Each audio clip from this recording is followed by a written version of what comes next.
بسم اللہ الرحمن الرحیم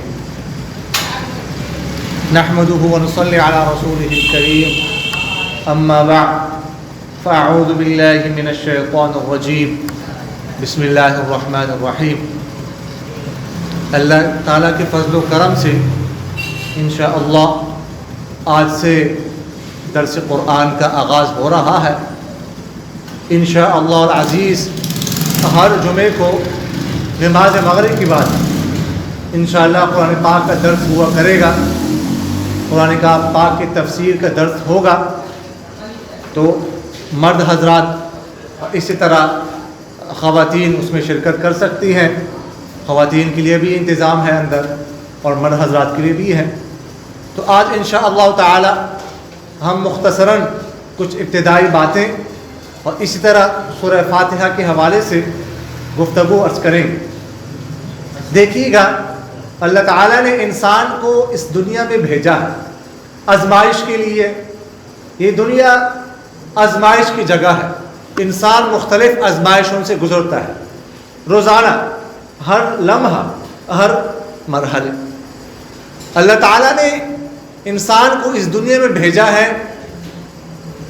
ایک تو یہ ہے کہ یہ کائنات جو اللہ تعالیٰ نے پیدا کی ہے، اس میں جو کچھ اللہ تعالیٰ نے پیدا کیا ہے اس کو ٹھیک طرح استعمال کریں. اور دوسری بات یہ ہے کہ ان اشیاء کو استعمال کرتے ہوئے اللہ تعالیٰ کی رضا کو مد نظر رکھیں کہ کون سے کام میں اللہ تعالیٰ راضی ہوگا، کون سے کام میں ناراض ہوگا. اللہ تعالیٰ کی رضا کس کام میں ہے، اللہ تعالیٰ کی ناراضگی کس کام میں ہے. تو اس کے لیے علم کی ضرورت ہے کہ ہمارے پاس علم ہوگا تو ہمیں یہ اندازہ ہوگا کہ یہ اللہ کی رضا والا کام ہے اور اس میں اللہ کی ناراضگی ہے. علم انسان کو حاصل ہوتا ہے تین چیزوں سے. انسان کے حواس سے، جن کو ہم حواس خمسہ کہتے ہیں. نمبر 2 عقل سے، اور نمبر 3 وحی سے. حواس کے ذریعے سے ہمیں علم حاصل ہو جاتا ہے. مثلا ہم کسی چیز کو ہاتھ لگاتے ہیں تو ہمیں اندازہ ہوتا ہے یہ گرم ہے یا ٹھنڈی ہے. کسی چیز کو دیکھتے ہیں، ہم دیوار کو دیکھ لیتے ہیں، ہمیں اندازہ ہو جاتا ہے اس کا رنگ کیا ہے. سونگھنے سے، سننے سے، اس طرح چکھنے سے ہمیں اندازہ ہو جاتا ہے. دوسری چیز ہے عقل. عقل سے بھی ہمیں اندازہ ہوتا ہے. صرف حواس جو ہے نا وہ کافی نہیں ہے، بلکہ اس کے ساتھ عقل ضروری ہے. حواس کے ذریعے سے ہمیں یہ اندازہ تو ہو جائے گا کہ مثلا اس دیوار کا رنگ کیا ہے، اس کارپیٹ کا رنگ کیا ہے، اس تپائی کا رنگ کیا ہے، اور یہ کس چیز سے بنی ہے. لیکن کس نے اس کو بنایا ہے اس کے لیے عقل کی ضرورت ہے. تو صرف حواس سے کام نہیں چل سکتا. عقل اس طرح صرف عقل سے بھی کام نہیں چل سکتا. اگر ہم آنکھیں بند کر کے ہم اندازہ لگا لیں دیوار کا رنگ کیا ہے، کارپیٹ کا رنگ کیا ہے، تپائی کس چیز سے بنی ہے، اس طرح اندازہ نہیں ہوگا جب تک ہم حواس کو استعمال نہیں کریں. لیکن حواس اور عقل ان کا بھی ایک دائرہ کار ہے. ایک حد تک یہ انسان کی رہنمائی کرتے ہیں، اس سے آگے نہیں کر سکتے. اس کے آگے جو چیز انسان کی رہنمائی کرتی ہے وہ وحی ہے. وحی انسان کو بتاتی ہے کہ اس میں یہ کام کرنے سے اللہ راضی ہوگا اور اس میں اللہ کی ناراضگی ہے. تو وہی انسان کی رہنمائی کرتی ہے ہر لمحہ، ہر مرحلہ. وہی سرکار دو عالم صلی اللہ علیہ وسلم پر کیسے اترتی تھی اس حوالے سے مختصراً عرض کریں گے. کیونکہ قرآن پاک اترا ہے وحی کے ذریعے سے، تو قرآن پاک کو سمجھنے کے لیے ہمیں وحی کو سمجھنا ہوگا. اس کے بعد ہم قرآن پاک کو سمجھ سکتے ہیں. قرآن پاک وحی ہے. ایک تو آپ ذہن میں یہ رکھیے گا کہ وحی کی 2 قسمیں ہیں. ایک کو کہتے ہیں وحی متلو. وحی متلو کا مطلب جو وحی پڑھی جاتی ہے قرآن پاک. اور دوسری قسم جس کو ہم کہتے ہیں وحی غیر متلو، جو پڑھی نہیں جاتی، جیسے حدیث. یہ بھی اللہ تعالیٰ کی طرف سے وحی ہے، سرکار دو عالم صلی اللہ علیہ وسلم کی قلب مبارک ہے. تو قرآن پاک کیسے اتارا گیا آپ صلی اللہ علیہ وسلم پر؟ وحی کے ذریعے سے. وحی کے مختلف اقسام. ایک قسم تو یہ ہے، بخاری شریف میں سرکار تو عالم صلی اللہ علیہ وسلم سے پوچھا گیا کہ آپ پر وحی کیسے اترتی ہے. تو سرکار دو عالم صلی اللہ علیہ وسلم نے ارشاد فرمایا کہ وہی مجھ پر اترتی ہے گھنٹی کی آواز کی طرح. جس طرح گھنٹی بجتی ہے اسی طرح ایک آواز ہوتی ہے, وہ اس کے ذریعے سے مجھ پر وہی اترتی ہے. گھنٹی کی آواز کے ساتھ تشبیہ دی ہے. تو مفسرین نے لکھا ہے کہ گھنٹی کی آواز کے ساتھ اس لیے تشبیہ دی ہے کہ ایک تو جو گھنٹی کی آواز ہوتی ہے اس میں تسلسل ہوتا ہے, وہ درمیان میں ٹوٹتی نہیں ہے. تو اس طرح وہی جب اترتی ہے, قرآن پاک جب اترتا تھا تو اس میں تسلسل ہوتا تھا, درمیان میں وہی ٹوٹتی نہیں تھی. اس لیے جو ہے یہ وحی کے ساتھ سرکار دو عالم صلی اللہ علیہ وسلم نے وحی کو گھنٹی کے ساتھ جو ہے نا وہ تشبیہ دی ہے. اور اس قسم کے بارے میں, اس صورت کے بارے میں سرکار دو عالم صلی اللہ علیہ وسلم نے فرمایا کہ یہ جو کیفیت ہوتی ہے یہ سب سے زیادہ سخت ہوتی ہے مجھ پر, اور جب وہ وحی ختم ہو جاتی ہے جو کچھ مجھ پر نازل ہو چکا ہوتا ہے وہ میں یاد کر دوں, مجھے یاد ہو جاتا ہے. حضرت عائشہ رضی اللہ عنہا فرماتی ہے کہ میں نے سخت سردی کے موسم میں سرکار دو عالم صلی اللہ علیہ وسلم کو دیکھا, وحی اتر رہی ہے, سرکار دو عالم صلی اللہ علیہ وسلم کے پیشانی مبارک سارا پسینہ پسینے سے شراب ہوئی, اتنی تکلیف ہوئی. اور حضرت عائشہ رضی اللہ عنہ فرماتے ہیں کہ جب یہ کیفیت ہوتی تھی تو سرکار دو عالم صلی اللہ علیہ وسلم کا رنگ متغیر ہو جاتا تھا, سانس رکنے لگتا تھا. اور بعض اوقات سرکار دو عالم صلی اللہ علیہ وسلم کسی جانور پر سوار ہوتے تھے تو اتنا بوجھ ہوتا تھا کہ جانور بوجھ کی وجہ سے بیٹھ جاتا تھا. اور ایک دفعہ سرکار دو عالم صلی اللہ علیہ وسلم کا سر مبارک ایک صحابی کے ران پر تھا, یہ کیفیت نازل ہو گئی کہ یہ کیفیت شروع ہو گئی. تو وہ صحابی کہتے ہیں کہ مجھے اتنی تکلیف ہوئی کہ اگر میں اپنی ران نہ ہٹاتا تو میرے ران ٹوٹ جاتی. اتنی تکلیف ہوتی تھی. سب سے زیادہ تکلیف اس صورت میں ہوتی تھی. دوسری صورت وحی کی کہ جبرائیل علیہ السلام انسانی شکل میں آ کر سرکار دو عالم صلی اللہ علیہ وسلم پر وحی اتارتے ہیں. اور عموماً جبرائیل علیہ السلام دحیہ کلبی رضی اللہ تعالیٰ عنہ ایک صحابی تھے, ان کی شکل میں آتے تھے. دحیہ کلبی رضی اللہ تعالیٰ عنہ ایک صحابی تھے, بہت خوبصورت, بہت حسین و جمیل. تو عموماً جبرائیل علیہ السلام ان کی شکل میں آتے تھے. یہ دوسری صورت. تیسری صورت کہ جبرائیل علیہ السلام اپنی اصلی شکل میں آئے ہو. یہ صرف 3 دفعہ ہوا. ایک بالکل وحی کی ابتدائی زمانے میں جب سرکار دو عالم صلی اللہ علیہ وسلم پر وحی کا آغاز ہو گیا نا, غار حرا میں اقرأ بسم ربک الذی خلق خلق الانسان من علق اقرأ وربک الاکرم الذی علم بالقلم علم الانسان ما لم يعلم. تو اس کے بعد کچھ عرصے کے لیے وحی کا زمانہ رک گیا, اس کو انقطاع وحی کہتے ہیں. اس کے بعد پھر سرکار دو عالم صلی اللہ علیہ وسلم فرماتے ہیں کہ میں ایک دفعہ غار حرا سے جا رہا تھا, میں نے ایک آواز سنی, آواز آ رہی ہے لیکن کوئی شخص نظر نہیں آ رہا. ادھر میں نے دیکھا کوئی نہیں. مڑ کر جب میں نے دیکھا تو دیکھتا ہوں جبرائیل علیہ السلام آسمان میں بیٹھے ہوئے, یعنی ہوا میں, اور ارد گرد دائیں بائیں جانب جتنا افق جتنا کنارہ ہے آسمان, اور سب دونوں جانب کناروں کو جبرائیل علیہ السلام نے اپنے پروں سے اپنے پر اس پر پلائے ہوئے دونوں جانب کنارے جو ہے وہ جبرائیل علیہ السلام کے پروں کے نیچے. اور اسی طرح ایک دفعہ سرکار دو عالم صلی اللہ علیہ وسلم نے خواہش کی کہ آپ مجھے اپنی اصلی شکل دکھا دیں, اپنی اصلی صورت دکھا دیں. اور ایک دفعہ معراج کی شکل سدرۃ المنتہا کے وہاں اس وقت جب سدرۃ المنتہا پہ پہنچے تو وہاں پر سرکار دو عالم صلی اللہ علیہ وسلم نے جبرائیل علیہ السلام کو اپنی اصلی صورت میں دیکھا 3 دفعہ. یہ تیسری صورت. چوتھی صورت وحی کی یہ تھی کہ اللہ تعالیٰ براہ راست بات کرے, کلام کرے.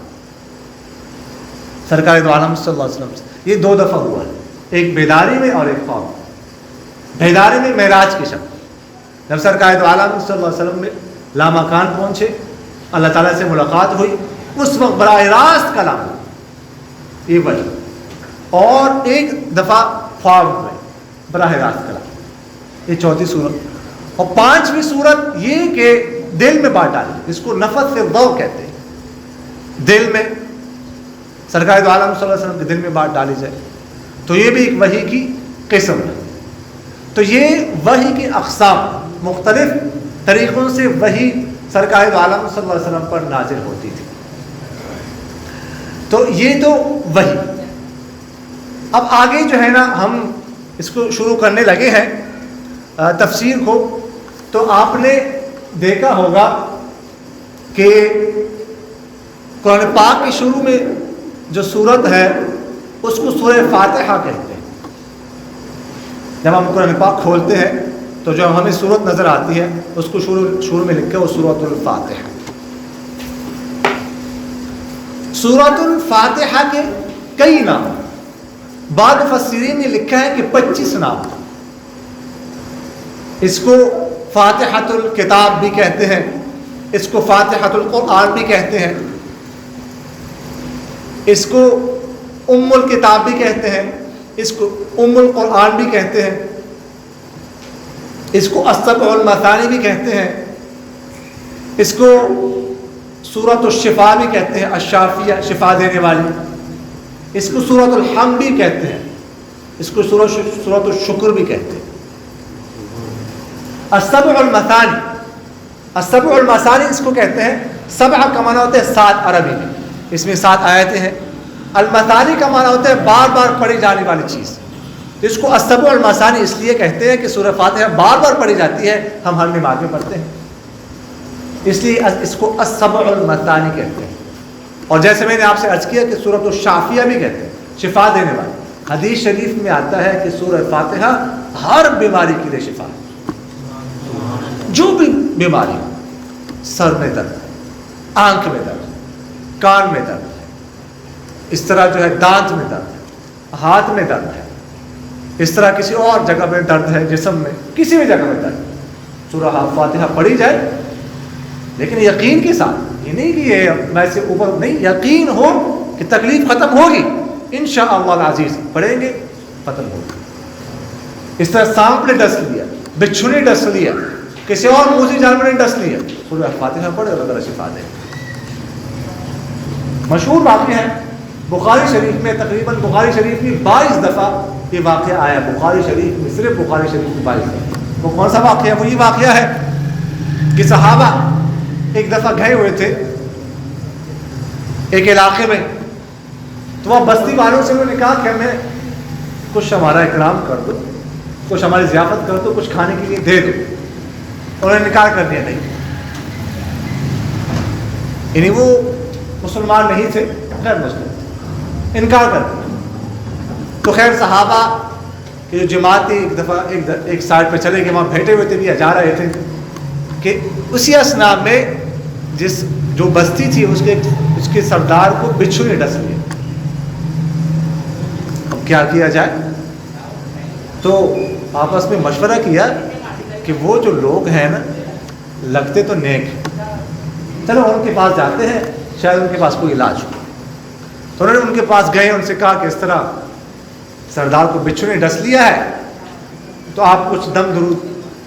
تو ایک صحابی کہنے لگے کہ ہاں جی میں کروں گا، دم درود کروں گا، لیکن اتنی بکریاں تم سے لوں گا، بدلے میں اتنی بکریاں دینے پڑے، تم نے ہماری ضیافت کا انکار کر دیا ہے، تو اس لیے انہوں نے کہا ٹھیک ہے، بالکل چلے گئے، کچھ پڑھا، واپس آ گئے، ٹھیک ہو۔ تو صحابہ نے ساتھیوں نے ان سے پوچھا کہ آپ نے کیا پڑھا؟ انہوں نے کہا میں نے سورہ فاتحہ پڑھ لی بس۔ ہاں، سنیں سرکار دو عالم صلی اللہ علیہ وسلم نے ارشاد فرمایا کہ سورہ فاتحہ ہر بیماری کے لیے شفا ہے، میں پڑھ لی، ٹھیک ہو گئے۔ اس کے بعد خیر انہوں نے بکریاں بھی استعمال نہیں کی کہ آیا اس کا استعمال ہمارے لیے جائز ہے کہ نہیں۔ تو سرکار دو عالم صلی اللہ علیہ وسلم کے پاس گئے، ان کو ساری بات بتائی کہ اس طرح ہوا تھا، ہم نے ان کو کہا ہمارا اکرام کر دو، انہوں نے اکرام نہیں کیا، تو اس طرح ہم نے ان سے بکریاں لی اور ہم نے دم ڈالا، وہ سردار ٹھیک ہو گیا۔ تو سرکار دو عالم صلی اللہ علیہ وسلم نے عذرائے مذاق کے طور پر کہا کہ اس میں سے ان بکریوں میں سے میرا حصہ بھی نکالا، یعنی ٹھیک ہوا ہے، کوئی گناہ نہیں، یہ استعمال کر سکتے ہو، بکری استعمال کر۔ تو انہوں نے کیا پڑھا؟ سورہ فاتحہ پڑھ۔ تو سورہ فاتحہ ہر بیماری کے لیے شفا، جس بیماری کے لیے پڑھے جائے۔ اور ایک حدیث شریف میں آتا ہے کہ اعظم سورۃ فی القرآن، سورہ فاتحہ سب سے عظیم ترین سورت ہے قرآن پاک۔ اور ایک حدیث شریف میں آتا ہے کہ سورہ فاتحہ جیسی سورت نہ تو تورات میں نازل ہوئی ہے، نہ زبور میں نازل ہوئی ہے، نہ انجیل میں نازل ہوئی ہے، اور نہ ہی قرآن پاک میں نازل ہوئی ہے۔ اس سے عظیم سورت کسی بھی آسمانی کتاب میں نازل نہیں ہوئی، ہمیں اندازہ نہیں، ہم روزانہ پڑھتے ہیں، سب کو یاد ہے، لیکن اندازہ ہمیں نہیں کتنی عظیم سورت ہے۔ اور ایک حدیث شریف میں آتا ہے کہ عرش کے نیچے جو خزانہ ہے اس میں سے 4 چیزیں اس امت کو دی گئی ہے، صرف 4 چیزیں بس، اس کے علاوہ اور کوئی چیز اس خزانے میں سے اس امت کو نہیں دی گئی۔ وہ 4 چیزیں کیا ہیں؟ سورہ فاتحہ، آیت الکرسی، سورہ بقرہ کی آخری 2 آیتیں، اور سورۃ الکوثر۔ یہ 4 چیزیں عرش کے نیچے جو خزانہ ہے اس میں سے دی گئی۔ سورہ کوثر ہمیں سب کو یاد ہے، 3 آیتیں چھوٹے چھوٹے، لیکن ہمیں اس کی عظمت کا اندازہ نہیں، کتنے عظیم ترین سورت۔ تو اس میں سے 4 چیزوں میں سے ایک سورہ فاتحہ۔ ایک حدیث شریف میں آتا ہے کہ جو شخص رات کو سوتے وقت سورۃ الفاتحہ کی تلاوت کرے، سورہ فاتحہ اور سورۃ الاخلاص، قل هو اللہ احد، اس کی تلاوت کرے تو موت کے علاوہ ہر تکلیف سے اس کی حفاظت ہو جاتی ہے، ہر تکلیف سے۔ سورہ فاتحہ، قل هو اللہ احد، سورہ اخلاص پر۔ موت تو ظاہر ہے کہ جب جس کی مقدر میں لکھی ہوئی ہے وہ تو وقت پر آنی ہے، آگے پیچھے نہیں ہو سکتا، لیکن اس کے علاوہ ہر تکلیف سے، ہر مشقت سے اس کو حفاظت ہو جاتی ہے، امان حاصل ہو جاتی ہے۔ اس میں کتنی دیر لگے گی؟ کتنی دیر لگتی ہے؟ سورہ فاتحہ سونے سے پہلے پڑھ لیں ہم، اور سورہ اخلاص پڑھ لیں، اور اس کے علاوہ اور بہت ساری فضیلتیں جو ہے نا اس صورت۔ ایک حدیث شریف میں آتا ہے کہ شیطان ملعون 4 دفعہ زندگی میں رویا ہے، تکلیف کی وجہ سے، دکھ ہوا ہے، اس کو افسوس ہوا ہے 4 دفعہ۔ ایک جب وہ ملعون قرار دے دیا گیا، اس پر لعنت کی گئی تو ملعون ہو گئے، مردود ہو گئے، اور دوسرا جب وہ نیچے اتارا گیا اوپر سے، اور تیسرا جب سرکار دو عالم صلی اللہ علیہ وسلم مبعوث ہوئے، اور چوتھا جب سورہ فاتحہ نازل ہو گئی، سورہ فاتحہ نازل ہوئی تو اس کو تکلیف ہو۔ تو یہ بہت عظیم سورت ہے، ہم سب کو یاد ہے، ہم روزانہ پڑھتے ہیں، لیکن اس کی عظمت کا اندازہ ہمیں نہیں ہے۔ جس شخص کی عقل ٹھکانے نہ ہو، اس پر 3 روز سورہ فاتحہ صبح 3 دفعہ، شام کو 3 دفعہ یقین کے ساتھ پڑھی جائے، 3 روز اس کی عقل ٹھکانے آئے، لیکن یقین شرط ہے، یقین کے ساتھ بے فکر ہو جائے۔ یہ نہیں سمجھنا چاہیے کہ یار میں تو نیک نہیں ہوں، جیسے کوئی نیک شخص پڑھے گا تو یہ اثر کرے گی، نہیں، یہ غلط فہمی ہے، یہ شیطان دل میں بات ڈالتا ہے کہ نہیں آپ تو نیک نہیں ہیں، آپ نہیں پڑھ سکتے۔ نہیں، یہ تو کبھی حدیث میں نہیں ہے کہ اگر نیک پڑھے گا، نیک شخص پڑھے گا تو یہ اثر ہوگا سورہ فاتحہ کا، اگر نیک نہیں پڑھے گا تو یہ اثر نہیں ہوگا، نہیں، کوئی بات نہیں، کوئی بھی شخص وہ پڑھ، استخارہ ہے نا، استخارہ کوئی بھی کرے، اس میں خیر طلب کی جاتی ہے، کوئی بھی استخارہ کرے تو انشاءاللہ اس کو خیر نظر آئے گی، اور اس میں جو ہے نا اس کو جو بہتری ہوگی وہ نظر آئے گی۔ لیکن بعض لوگ یہ سمجھتے ہیں کہ نہیں ہم تو نیک نہیں ہیں، ہم استخارہ کریں گے تو ٹھیک ہوگا کہ نہیں ہوگا، نہیں، یہ غلط بات ہے۔ نیک استخارہ کر لیں یا نیک نہ ہو، جو بھی استخارہ کرتا ہے تو جو بہتری ہوتی ہے اللہ تعالیٰ وہ چیز اس کو دکھا دیتا ہے. تو اسی طرح سورہ فاتحہ اخلاص کے ساتھ پڑھیں گے تو انشاءاللہ اس کا جو اثر ہوگا اپنا اثر جو ہے وہ دکھائے گا. تب سورہ تفسیر ہم شروع کر دیں یا اتنا کافی کر دیں تفسیر شروع؟ اچھا جی ٹھیک ہو گیا. دیکھیے گا بسم اللہ الرحمن الرحیم. یہ بسم اللہ الرحمن الرحیم آپ کو ہر سورت کے شروع میں نظر آئے گی. بسم اللہ اس کے بارے میں ذہن میں رکھیے گا کہ یہ قرآن پاک کا حصہ تو ہے لیکن ہر سورت کا حصہ نہیں ہے. قرآن پاک کا حصہ ہے لیکن ہر سورت کا نہیں. تو جو سورت شروع کرنی ہو تو اس کے پہلے اعوذ باللہ، اگر تلاوت شروع کرنی ہو اعوذ باللہ بسم اللہ پڑھی جائے. جب ہم کسی جگہ پر رہنے لگتے ہیں نا تو اس جگہ کو صاف کرتے ہیں کوئی گندی چیزوں سے اس طرح اور کوئی موزے چیزوں سے. تو اس طرح جب کسی نے تلاوت شروع کرنی ہو تو اس کو چاہیے کہ اعوذ باللہ بسم اللہ پڑھے، اپنے دل کو صاف کرے، اپنے دل کو صاف کر کے قرآن پاک کی تلاوت شروع کرے. بسم اللہ اعوذ باللہ من الشیطان الرجیم. اعوذ باللہ من الشیطان الرجیم کا معنی ہے کہ میں پناہ میں آتا ہوں اللہ کی پناہ میں آتا ہوں من الشیطان الرجیم، شیطان مردود سے. بسم اللہ الرحمن الرحیم. بسم اللہ الرحمن الرحیم کا معنی ہے کہ میں شروع کرتا ہوں اللہ کے نام سے، الرحمن جو سب پر مہربان اور رحیم بہت مہربان. اس کے بعد الحمدللہ رب العالمین. الحمدللہ رب العالمین تمام تعریف للہ اللہ کے لیے، رب العالمین جو جہانوں کا رب ہے.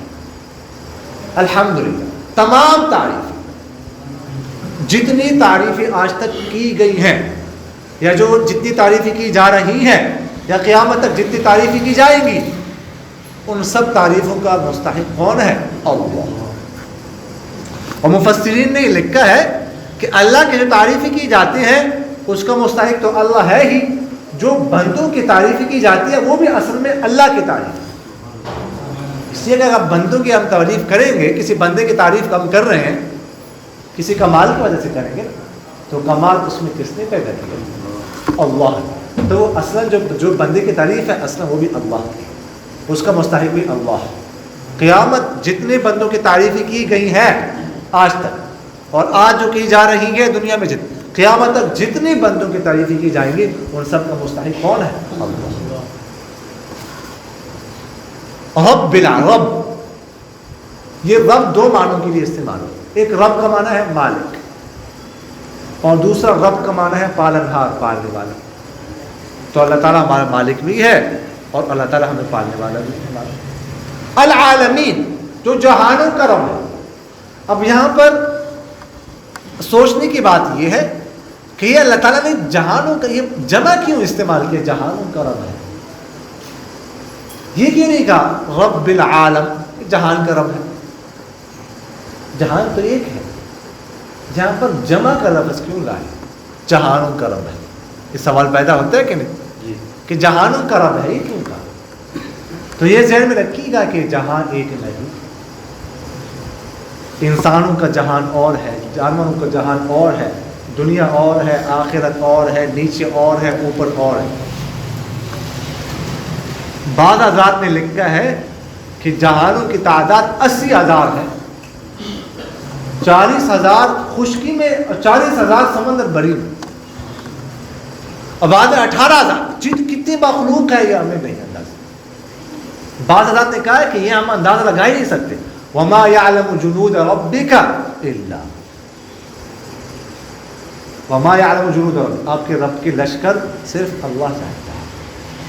اللہ کی مخلوقات کتنی ہیں، زمین میں کتنی ہیں، آسمان میں کتنی ہیں، سمندروں میں کتنی ہیں، یہ صرف اللہ جانتا ہے، یہ ہم نہیں جانتے. آپ صرف ہم جو ہے نا جو یعنی اب دیکھ لیجئے انسان کا جو جسم ہے چھوٹا سا، یہ ایک الگ جہاں ہے. اب آنکھ کو لے لے، آپ کان کو لے لے، آپ دل کو لے لے، آپ ناک کو لے لے، آپ جو ہے نا اندر اندڑیوں کو لے لے، الگ جہاں ہے. اس کے لیے دیکھیے ہر ڈاکٹر جو ہوتے ہیں وہ الگ سے کسی ایک فیلڈ میں جو ہے اسپیشلائزیشن کرتے ہیں. یعنی آپ کو کوئی ایسا ڈاکٹر نہیں ملے گا جو دعویٰ کر سکے کہ میں تو اسپیشل ہوں پورے جسم کا. ایسا ہو ہی نہیں سکتا. دل کو لے لے آپ. پھر دل میں جو ہے نا جو مختلف قسم کی اسپیشلائزیشن ہوتی ہے. تو یہ ایک انسان کے جسم کو لے لے. انسان کے جسم جو ہے نا ایک الگ جہاں ہے. ہر انسان کے یعنی ایک آپ آنکھ کو لے لیں, اس پہ آپ غور و فکر شروع کر دیں تو ایک ایک چیز سے اللہ تعالیٰ کی قدرت کا مظاہرہ ہوتا ہے کہ یہ اللہ تعالیٰ کیسے انسان کو پیدا کیا. اور کوئی کچھ یعنی اعتراض کر نہیں سکتا کہ اگر یہ آنکھ یہاں کے بجائے یہاں ہوتی نا تو زیادہ ٹھیک لگے. نہیں, آنکھ اگر ادھر ہوتی, منہ ادھر ہوتا, نہیں. جس طرح انسان کو اللہ تعالیٰ نے پیدا کیا ہے بالکل پرفیکٹ. کوئی جو ہے نا اس میں دوسری رائے نہیں ہو سکتی. اللہ تعالیٰ نے پیدا کیا. تو اس لیے عالمین جمع لائے, عالم نہیں لائے, جمع, کہ جہاں بہت سارے ہیں, ہمارے علم میں نہیں ہے. الرحمن الرحیم, الرحمن سب پر مہربان, الرحیم بہت مہربان. رحمان رحیم یہ ویسے تو دونوں رحمت سے لفظ نکلے ہیں, مہربان, لیکن دونوں میں فرق ہے. میں نے دونوں کا ترجمہ جب کیا نا تو آپ لوگوں نے محسوس کیا ہوگا میں نے تھوڑا سا اس میں ایک لفظ کا اضافہ کیا. مہربان تو دونوں جگہ میں نے کہا, لیکن رحمان کے ساتھ میں نے کہا سب پر مہربان, اور رحیم کے ساتھ میں نے کہا بہت مہربان. یہ میں نے قصداً کیا, اس میں فرق ہے. رحمان اس میں ایکسٹینشن ہے, یعنی سب پر, دنیا میں مسلمان پر بھی کافر پر بھی. اگر اللہ تعالیٰ کافر پر مہربان نہ ہوتا اس دنیا میں تو ایک گھونٹ پانی نہ پلاتا کافر. یہ جو کافر عیش و عشرت میں زندگی گزار رہے ہیں تو رحمان کی وجہ سے تو گزار رہے ہیں, اسی وجہ سے تو گزار. تو سب پر. رحیم سب پر نہیں, بہت مہربان ہے, کہا بہت مہربان ہے, سب پر نہیں کہا. اس میں انٹینشن ہے, ٹھیک ہے نا.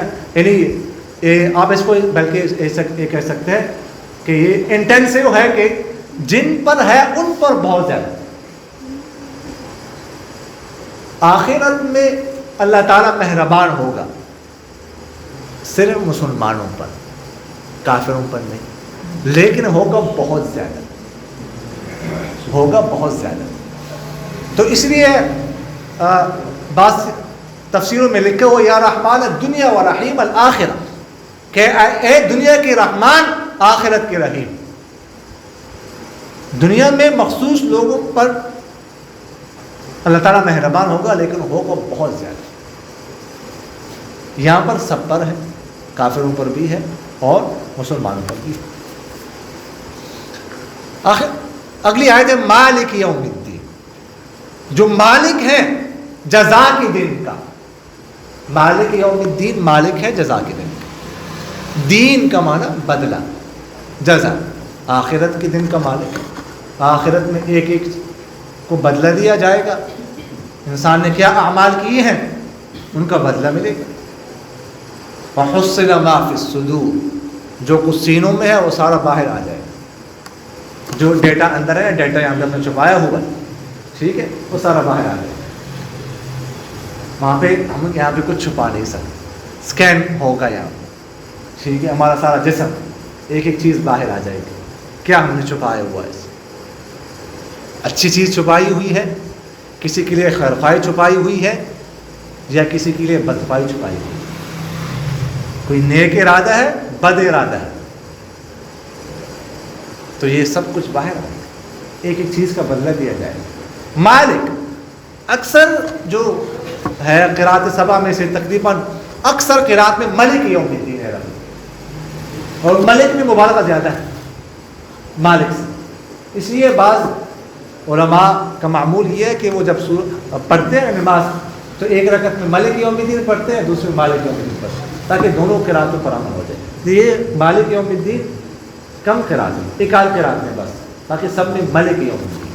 تو ملک یوم الدین میں مبالغہ زیادہ. تو اس لیے اگر کسی نے امام صاحب نے کبھی ملک یوم الدین پڑھ لیا تو اس پر فتویٰ نہیں لگانا کہ اس نے نماز غلط پڑھائی.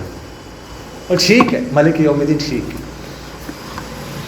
ایاک نعبد و ایاک نستعین، ہم آپ کی عبادت کرتے ہیں، و ایاک نستعین، اور آپ سے ہی مدد چاہتے ہیں. ایاک یہ مفعول ہے، مفعول، تو اصل میں اس کو بعد میں آنا چاہیے تھا. نعبد کا اس طرح ایاک اس کو بعد میں آنا چاہیے تھا، لیکن اس کو آگے لائے ہیں. تو یہ ایک ضابطہ ہے، کیا تقدیم ما حق و تاخیر یفید الحصر والاختصاص،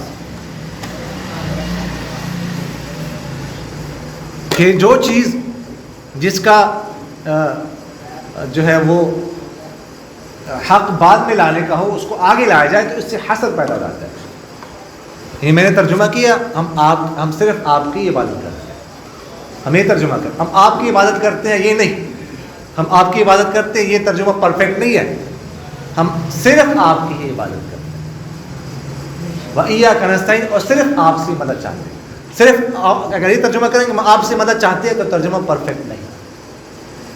ہم صرف آپ سے مدد چاہتے ہیں، اور کوئی نہیں ہے جس سے ہم مدد چاہیں، اور کوئی معبود نہیں، صرف آپ کی عبادت کرتے ہیں. اہدنا الصراط المستقیم، اہدنا دکھا دے ہمیں الصراط المستقیم، سیدھا راستہ. اب کوئی اعتراض کر دے کہ ابھی تک آپ کو سیدھا راستہ نظر نہیں آیا، 1400 سال تو گزر گئے.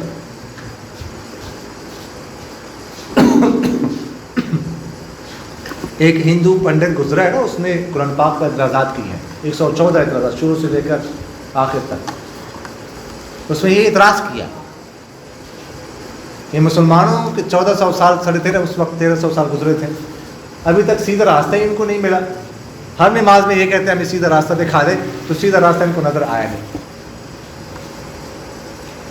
کیونکہ علماء نے کتابیں لکھی ہے. تو اس کا جواب یہ دیا کہ اصل اس کا مقصد سیدھا راستہ نہیں، اس کا مطلب ہے کہ ہمیں سیدھے راستے پہ چلائے رکھ. مسلمان ہیں ہم، یہ سیدھا راستہ ہے، اسلام کا سیدھا راستہ ہے، اس پہ ہمیں چلائے رکھ، ادھر ادھر نہ ہو جائے، کہیں ایمان ہم سے سلب نہ ہو جائے. تو گویا کہ ہم یہ جو کہتے ہیں اس ایمان کی سلامتی کی دعا مانگتے ہیں. خاتمے کا کچھ پتہ نہیں چل سکتا. اللہ تعالیٰ ہم سب کے ایمان کی حفاظت فرمائے. اس پہ گمنڈ نہیں ہونا چاہیے بس میں تو مسلمان ہو گیا ہوں، میں تو یہ نہیں، خاتمہ خراب ہو سکتا ہے. تو اس لیے خاتمے کی دعا کرنی چاہیے کہ اللہ ہمارا خاتمہ ایمان پر ہو، اسلام پر ہو. کیا پتہ خاتمہ خراب ہو جائے. ٹھیک ہے، اور کافر کا خاتمہ اچھا ہو سکتا ہے، مسلمان ہو جائے، اس میں یہ امکان ہے، اور ہمارے میں امکان ہے کہ ہمارا خاتمہ خراب ہو جائے. تو یہ دعا مانگنا بہت ضروری ہے کہ ایمان کبھی کہیں ہم سے سلب نہ ہو جائے. بہت بڑی یہ دولت ہے. صراط الذین انعمت علیہم، راستہ ان لوگوں کا، انعمت علیہم جن پر آپ نے انعام کیا ہے. راستہ کن کا؟ جن پر آپ نے انعام کیا ہے. وہ کون لوگ ہیں؟ ومن یطع اللہ والرسول فاولئک مع الذین انعم اللہ علیہم من النبیین والصدیقین والشہداء والصالحین، جنہوں نے اللہ اس کے رسول کی اطاعت کی، جن پر اللہ تعالیٰ نے انعام کیا، انبیاء میں سے، صدیقین میں سے، شہداء میں سے، صالحین میں سے، نیک لوگوں میں سے. یعنی ان کا راستہ، انبیاء کا راستہ ہمیں دکھا دے، صدیقین کا راستہ ہمیں دکھا دے، شہداء کا راستہ ہمیں دکھا دے، نیک لوگوں کا راستہ جن پر آپ نے انعام کیا ہے. غیر المغضوب علیہم، نہ ان لوگوں کا راستہ جن پر غضب ہو چکا ہے، ولا الضالین، اور نہ گمراہ لوگوں کا راستہ.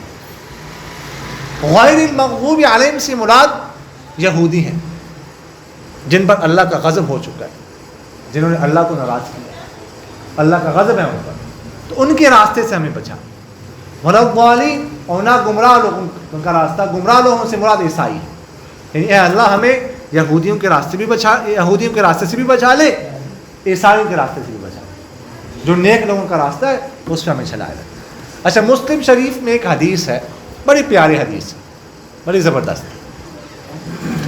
اس میں آپ صلی اللہ علیہ وسلم نے ارشاد فرمایا کہ اللہ تعالیٰ نے فرمایا، حدیث قدسی ہے، کہ میں نے نماز کو اپنے اور اپنے بندے کے درمیان نہ آدھا آدھا تقسیم کیا.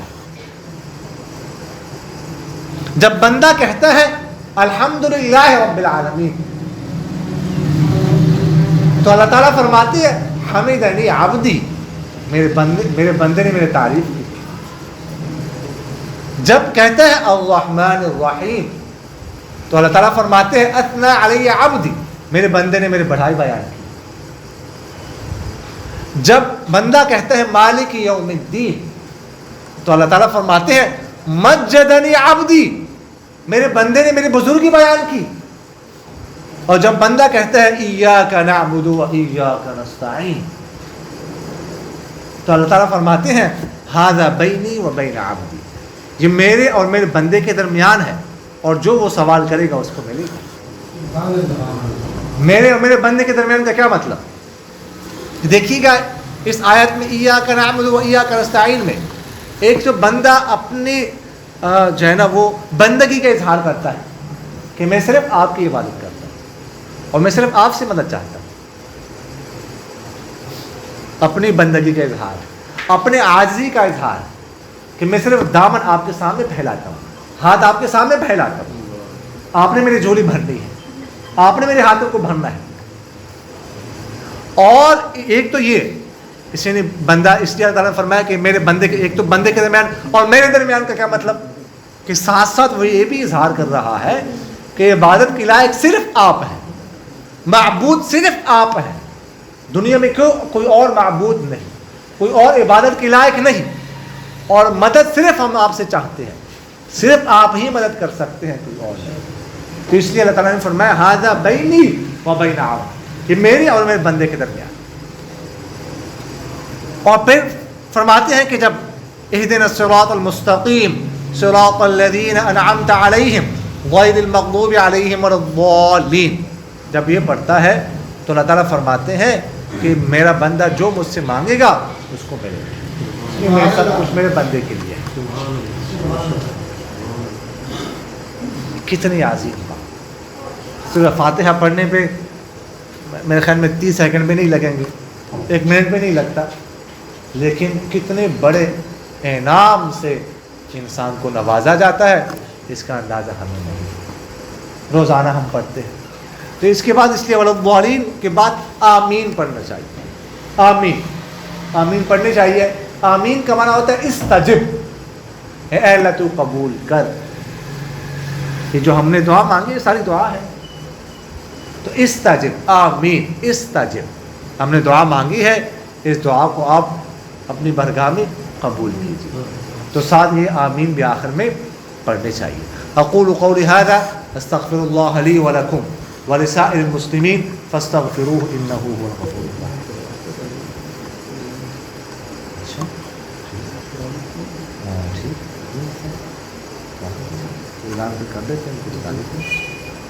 انشاءاللہ ہفتہ وار پروگرام ہوگا ترجمے کا انشاءاللہ.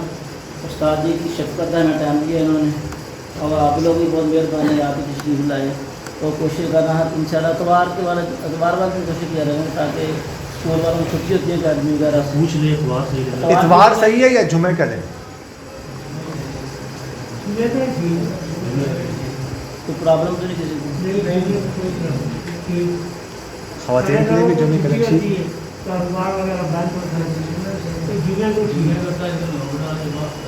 چلو فی الحال جمعے کا رکھ لیتے ہیں، تبدیل کا بعد میں چلیں. کوئی مسئلہ ہو تو ہمیں بتانا ہے. ابھی جمعے کو چلاتے ہیں اس طرح، اگر جمعے کو کسی اور دن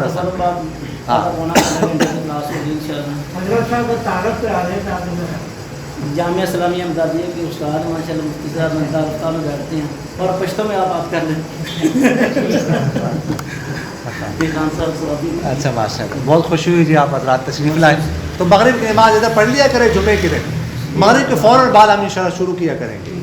ہفتہ بعد انشاءاللہ درس ہوگا. آپ کی بڑی مہربانی. دعا مانگتے ہیں اتنی دیر میں. آمین. الحمدللہ رب العالمین والعاقبۃ للمتقین والصلاة والسلام على خیر خلقہ محمد وعلى آلہ واصحابہ اجمعین. اللهم لك الحمد حمدا دائما مع دوامك ولك الحمد حمدا خالدا مع خلودك ولك الحمد حمدا لا منتهى له دون مشيئتك ولك الحمد حمدا لا يريد قائله إلا رضاك ولك الحمد حمدا عند كل طرفة عين وتنفس كل نفس. اللهم لك الحمد في بلائك وصنيعك إلى خلقك ولك الحمد في بلائك وصنيعك إلى أهل بيوتنا ولك الحمد في بلائك وصنيعك إلى أنفسنا خاصة ولك الحمد بما هديتنا ولك الحمد بما أكرمتنا ولك الحمد بما سترتنا ولك الحمد بالقرآن ولك الحمد بالأهل والمال ولك الحمد بالمعافاة ولك الحمد حتى ترضى ولك الحمد إذا رجيت يا أهل التقوى وأهل المغفرة. اللهم إنا نعوذ بك من يوم السوء ومن ليلة السوء ومن ساعة السوء ومن صاحب السوء. یا اللہ ذی الجلال والاکرام ہمارے تمام صغیرہ کبیرہ گناہوں کو معاف فرما.